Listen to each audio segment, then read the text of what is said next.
Located in the Philippine edges, Spratlys Islands, Balintang Channel, Panatag Shoal, and Sabah were the recent cause of fray among our neighboring countries. The Asia-Pacific, after all, is the center of the most number of territorial disputes in the world, and the Philippines is said to be in the storm's eye. Part of its strategic defense, the Philippines used to host tens of thousands of U.S. soldiers, but they were forced to leave in 1992 after the Senate voted to end their lease contracts amid strong anti-American sentiment. But only after 7 years, a new pact allowed U.S. troops to return to the Philippines for joint military exercises, albeit not permanently. Recently, as seen by the grand U.S. pivot plan in Asia, the Philippines benefited by its so-called rotational presence, increasing U.S. forces in the country. Critics of the agreement said that the greater U.S. presence in the region will only add more strain among fraying countries.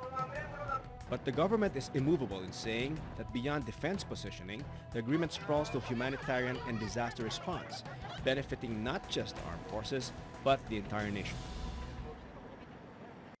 Welcome to Opposing Views, a hard, straightforward discussion of today's most pressing issues. The U.S. and Filipino officials began negotiations last month in Manila on a defense agreement that will open the doors of Manila to a greater number of U.S. troops to have temporary access to Philippine military camps. Outgoing U.S. Ambassador Harry Thomas has been vocal in saying that the Aquino administration keeps its strong ties with the West. U.S. Defense Chief Chuck Hagel also announced that U.S. is not interested in permanent military bases, but strictly on a rotational basis only.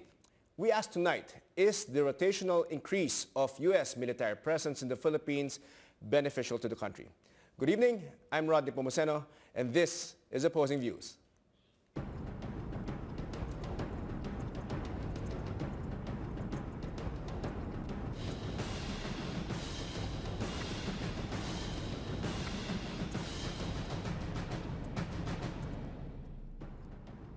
Now, joining us tonight in our discussion whether greater U.S. presence is helpful or not for the Philippines is Attorney Harry Roque, Director of the Institute of International Legal Studies of UP Law Center.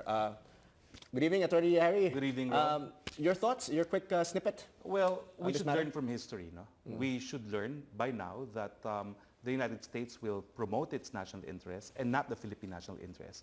And this is why I think that the Filipino people should reject even further American process in the form of this rotational agreement. All right. Now with us also tonight, the Department of Foreign Affairs Assistant Secretary for American Affairs, Carlos Soreta. Asek, Soreta, your 2 cents worth on this topic. Thank you, Rod, and good evening. Thank you for having us. We're glad to be here. We're negotiating this agreement under a unprecedented practice of transparency, and we're glad to be here to discuss this agreement, especially with Harry, old friend. All right. Thank you, gentlemen, for taking the time. Now, first question to you, Asek. Is the increased U.S. presence constitutional or not? Thank you, Rod. We are negotiating it in such a way that in form and content it will be constitutional. Harry? Well, it needs the concurrence of the Senate, no? Because the general rule in the 1987 Constitution is we have rejected the presence not just of U.S. military bases but also of troops and forces, no? And that is because we have realized that American forces have their own interests, no? And that is why, although the President is recognized as the chief architect of foreign policy, the people's representative through the Senate must concur in a treaty, no, to allow U.S. presence in the Philippines. Now, under the VFA, the U.S. forces were only allowed to visit Mindanao, and but now they could already have kind of permanent rotational presence here. No? In Subic, when we had the base before, the U.S. paid rent, but under the new agreement, the U.S. may deploy their troops, their forces anywhere in the Philippines. So aren't we, Asek, aren't we being a little too generous? The presence, the increased rotational presence will not be all over the Philippines, contrary to what's been said. And VFA did not limit the presence of United States forces to Mindanao either. The agreement will clearly state where they can be and what they can and cannot do. It's not the whole Philippines, no. Certainly not. Well, 2 points, no? Number one, the visiting forces agreement is only for visiting. No? But many of us believe that the United States is already violating this because they never left. No? Secondly, this policy of increasing American presence in Asia has been around for almost a year now. And I think they are utilizing the VFA as the means by which to promote American naval strategy in the Philippines, meaning they're not just visiting. Now, this new agreement will legitimize what we believe has been the practice of Americans in this part of the world. Now, number two, is it to our national interest? We don't think so. I think it's very clear that Americans don't share our national interest in the sense that they don't even recognize our title to the West Philippine Sea and to Scarborough. No? We're not asking the United States to supplant the duties and responsibilities of our AFP. Our brave men and women in uniform, with or without the United States, will defend Philippine territory, will defend our sovereignty. What we're trying to do with this agreement is to strengthen our own ability to defend the country. If we're talking strictly of the framework agreement, nothing here will involve, for example, transfer of equipment. There's another process for that. This is, the importance of this agreement is we're playing catch-up, Rod. We're way, way behind in terms of our armed forces and their capabilities. We need to build them up, and we should have done it yesterday. Yeah, so you're saying this is really a necessity, so to speak. In a way, yes. Like you pointed out, we've been having exercises like Balikatan. Those are largely infantry-based tactics, ground fighting. We're shifting now to external defense. And to do that, fortunately, Congress has given the government 75 billion pesos to spend on high-end external defense equipment. These are the things we need to train on. Our exercises with the United States in Balikatan will continue. But on top of that, we're going to add a few more U.S. forces to help train our people, not just to use high-end war-fighting equipment, but to maintain it. Maintenance is very important. How to store it, how to secure these things are very, very important. Now, Harry, obviously, I disagree. No? Yeah. I think it's very clear that this is American defense policy. No? It was spoken by the president himself. He said that they were transferring 80% of their naval presence to Asia. And Hagel, in his many visits to other Southeast Asian countries, stressed that it was important that countries of Southeast Asia grant them operational visits. No? Now, the fact that it is not to our national interest is precisely because the only interest in the West Philippine Sea is freedom of navigation. Let's call a spade though. We're not a military power, and I'll just play devil's advocate here. We're not a military power, not by any stretch of the imagination. But and so we kind of need kind of a big brother, right? And we obviously, right now, for example, we're getting into disputes with China. Don't you think that presence of the U.S. kind of helps bolster our position? Minsan kasi it's not about negotiation or legal positioning. It's about also a show of strength. On the contrary, it exacerbates the problem with China. I have been in debates with Chinese policymakers at the highest level, and clearly, what has been apparent from our communications is that they view us as merely as a U.S. lackey. And I think part of the strategy should be to convince China that we are your neighbor, we have our own distinct national interests, and we're fighting for it. Let's stop thinking that we're poor. So we can afford to defend ourselves. We have the money already. We have ceased to be poor. Let's stop thinking we're poor. Let's stand up on our own. If we need to fight up against China, let's develop our military capability, and we can certainly afford it. Which is now made apparent because of the Napolis incident. No? Now, taking off from that, ASEC, do you think that the fact that the U.S. Military have presence here, it kind of aggravates or makes it worse, no, our situation with China? That's a very legitimate question. When allies work together to strengthen each other, when a country like the Philippines spends a lot of money to build up its military, the question naturally occurs, who is the enemy? And for that question for us, the enemy is not any one country. The enemy is misunderstanding. The enemy is uncertainty. And when I say that, no one in the region should misunderstand or be uncertain that we will defend what is ours. The U.S. is a powerful country, and right now we can see how they're flexing their muscles in Syria and all that. Do we really have a choice here? If they really wanted to get involved with us, do you think we really have a choice here? For all intents and purposes, China invaded Scarborough and took it from us. Did the Americans say anything? Did they send even a gunship? No, no. So let's not deceive ourselves. No, they will send their gunships. They will not use it to protect us. They will use it to protect their national interests. Right. We're kidding ourselves if we think of America as a big brother. Right. For all intents and purposes, I don't think it will come to that because after all, the Chinese are the biggest debtors of the Americans to begin with. Right. All right. I'm sorry, gentlemen. We have to take a short break. Now let's have a feel of the pulse of our viewers through our online poll. Our question is increasing U.S. presence in the Philippines beneficial to the country? The results, 64% said no, it will not benefit the Philippines, and 36% said yes. Now, to join the discussions online, like us on Facebook at facebook.com/SolarOpposingViews, or follow us also on Twitter at opposing_views. Use the hashtag OVU US Bases. Now we'll take a short break. More on the issue of increasing U.S. presence in the Philippines when Opposing Views returns. We'll be right back.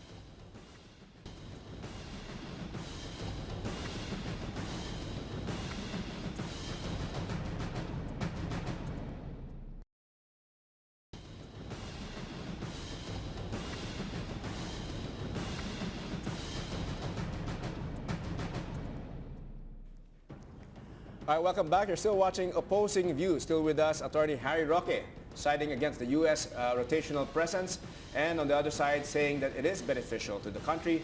Department of Foreign Affairs Assistant Secretary for American Affairs, Carlos Soreta. Now, I'll throw the first question to Harry. Is it fair to say whenever the U.S. gets involved, bloodshed is not too far away? That's correct because there is a specialized field of law that governs armed conflicts, international humanitarian law. And unfortunately, the United States is oftentimes involved in an armed conflict. No?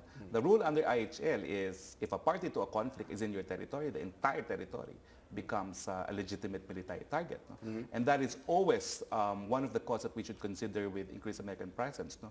If America gets entangled into yet another armed conflict because they are in our territory, we also become a theater of war. Yeah, that's right. Asek, ano yung thought nyo doon? That's kind of a legitimate thing, but especially what we're seeing now in Syria. It seems like the U.S. is the one pushing for military action and all that. In terms of the framework agreement, you will find wording in there that will prevent that, and eventually we will be, not even before it's signed. I'm pushing for it to be given to the public. That's very difficult to operationalize. So shouldn't we kind of allow them? But before we are an ally, we are a law-abiding nation. And number one, we recognize the prohibition on the use of force, which is why we should all oppose increased foreign presence of troops in this country, because that is a signal to the international community that we will not hesitate resort to the use of force. And that's why earlier I said this is contradictory to what we have done, no? Resorted to arbitration and now allowing further American access to our bases. No? So I think the best recourse if we don't really want conflict is just to abide with international law and resort to all peaceful means of settling disputes. And basically stand their ground and say no. Stand their ground, say no, and if need be ready to defend our territory. As I said, we have the money for it. That's not the intention of the agreement. I think what Harry is saying is we should rely on the peaceful processes and to avoid creating any situation that contributes to any violation of the rules of the use of force. And in that sense, I do agree with him. But we are for peace, Rod, Harry. We are certainly for peace. But we are not certainly for appeasement. We are pursuing peace, but we're not just going to lie down and play dead. We're going to defend what is ours. That's the irony of it. No? We consider Uncle Sam as our best friend, but look at American pronouncements as far as the South China Sea is concerned. No? Their concern primarily is with Japan.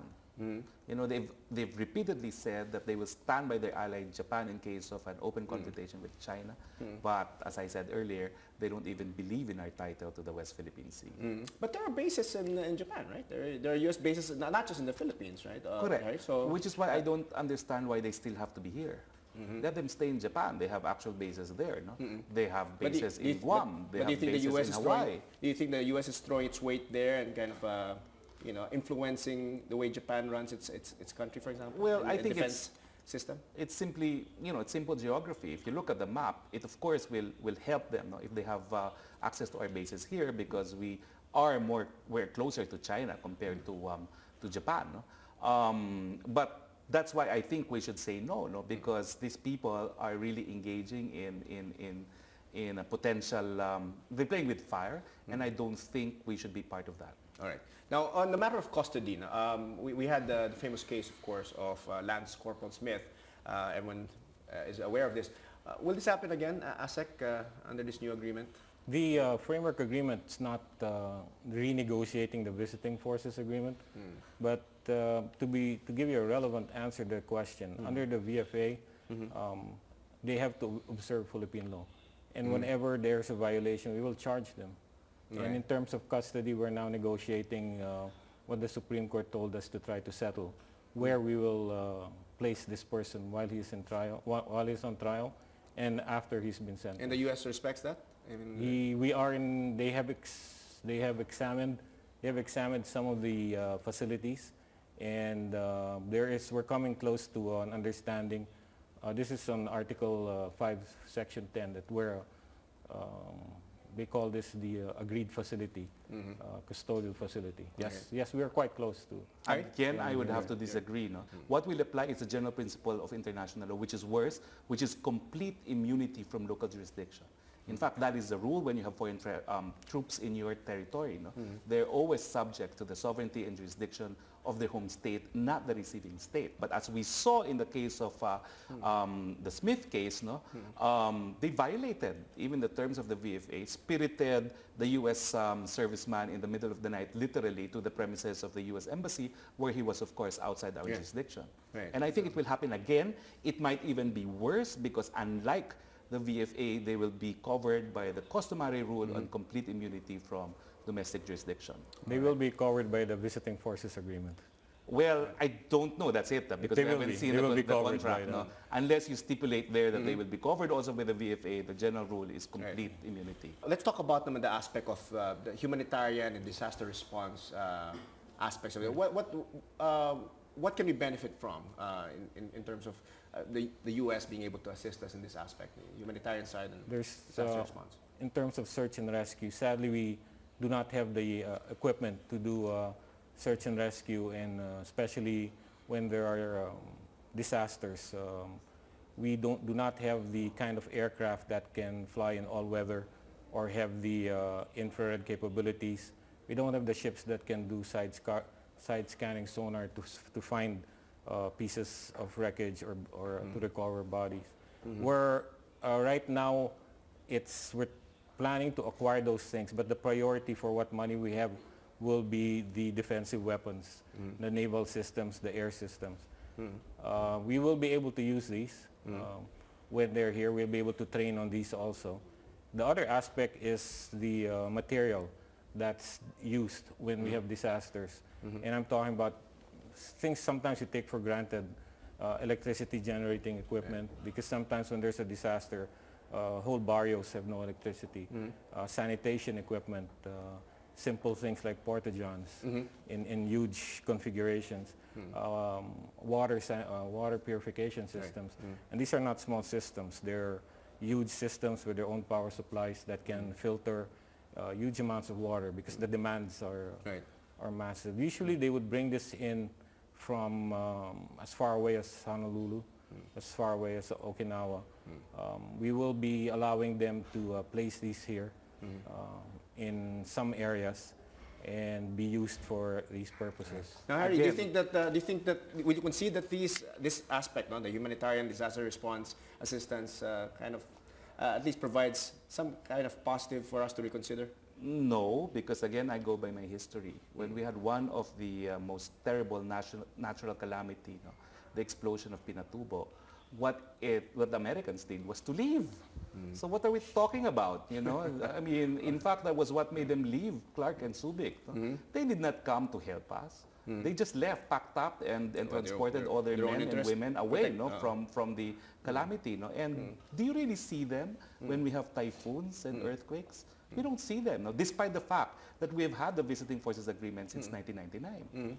Now, is there a particular circumstance or any condition where you think that you would consider their presence, at least, we should allow them to some extent?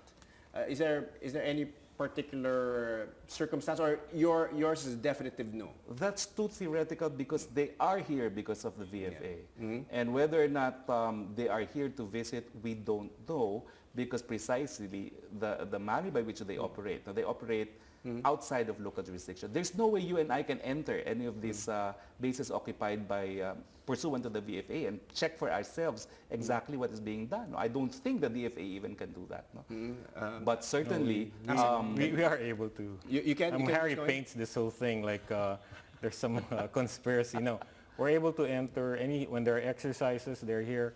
We know what they bring in, how many are coming in. We get to see everything because that's part of the training. And when Harry pointed out that the United States has not been helping in disasters, I mean, I'm not here to defend the United States, but to be fair, if you ask the victims of past disasters, they will tell you that the equipment, the supplies, the food, I think they call this power bars, for immediate, they drop immediately before bringing in more supplies. Which means that even without a rotational agreement, they will do it anyway. So we don't need the rotational agreement for this purpose. It makes the turnaround quicker if they are pre-positioned. The problem is when they are as far away as Hawaii or Okinawa, lives are lost. It's just, it's sad because we should be doing this, but we don't have enough airlift. Our airlift can only bring so much fresh water. We don't have we don't have water purification systems that can turn whole river. I mean, huge buckets of the very. I've seen this operate multiple filtration systems that can turn.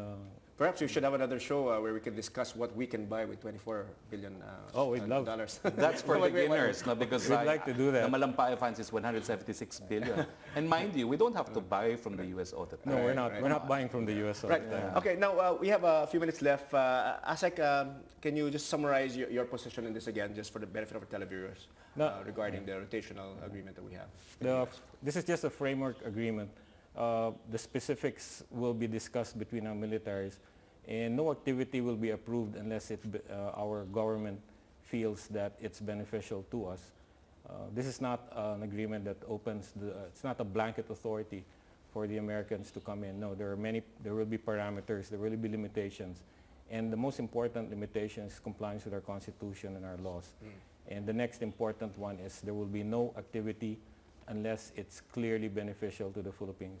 There will be we're not going to be a warehouse for the Americans. The only things they will pre-position here that we will allow will be equipment and material that benefits us in a tactical and a strategic way. Right.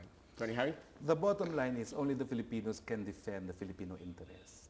Let's learn from history. The Americans have been here. They have been saying that we have common interests, but we have seen and we have validated and proven that they're only for their own national interests. All right. Wake up. All right. Well, thank you very much, Asek Sareta of the DFA, of course, Attorney Harry Roque. Thank you for joining us, gentlemen, for this very lively debate.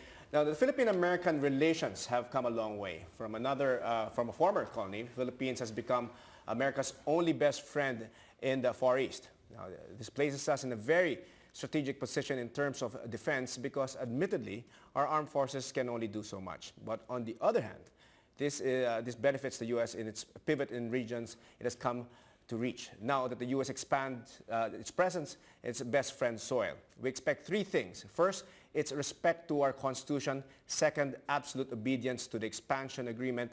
And third, as guests, that they will put high regard to our self-reliance and sovereignty. We cannot blame our people for having second thoughts as regards rotational presence agreement. Because as seen throughout history, wherever the U.S. steps in, bloodshed became more imminent. We also become default targets of their enemies, not to mention alleged abuses, as in the case of Lance Corporal Smith. This is the price and risk that we have to pay for being an ally of a superpower.